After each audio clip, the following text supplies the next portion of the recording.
Lesson 4 is going to be real quick and simple. It's just adding text to your Smartboard lesson. So I'm going to add a page, go to my A, which says text underneath, and usually I just click on anything. It really doesn't matter. I mean, this is your default, whatever is in the gray area.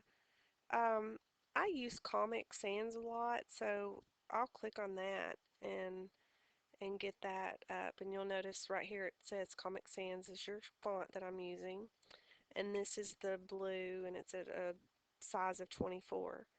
So if I were going to type in how to add font, basically this is real simple. It's just like adding font in Word. I mean, if I wanted to change the font, I could highlight it and go to my drop down menu here, and if I wanted to change that to the Curls font and make it bigger, I could. I can also notice how the word font went down, and I don't want it to do that, so I can extend my text box out to make sure that my sentence or words were all on one solid line. Um, Now notice how my text box is now gone.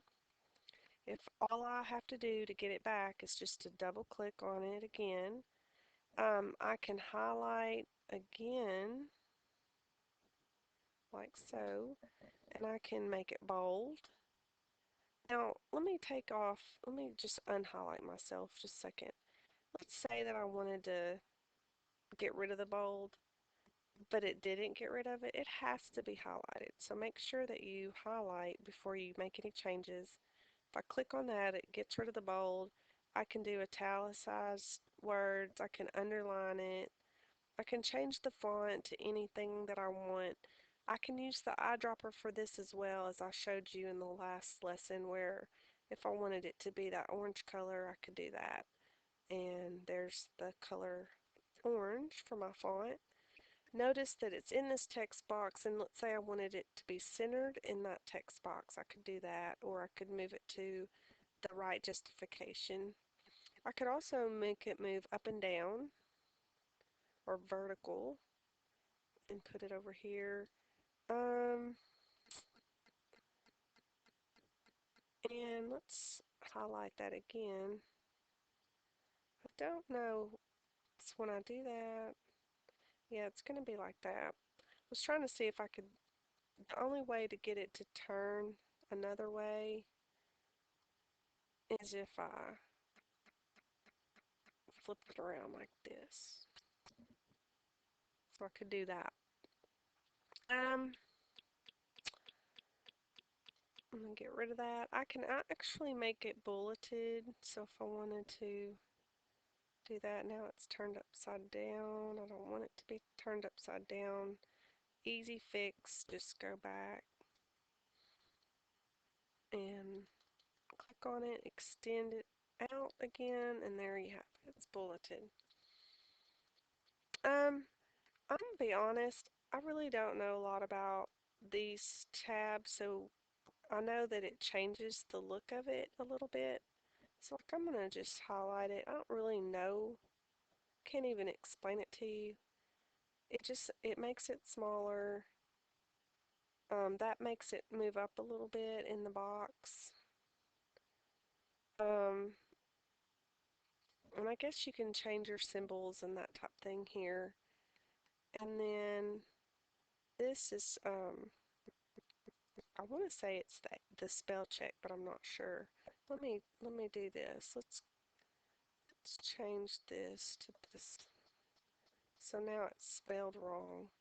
Notice when I double click, it's got the line underneath. So let's click on that and see what happens. Huh, I don't really know what that's for, so I can go to spell check on my properties. So I'm going to check my spelling, and it'll give me suggestions. So I can click on my suggestion and change. And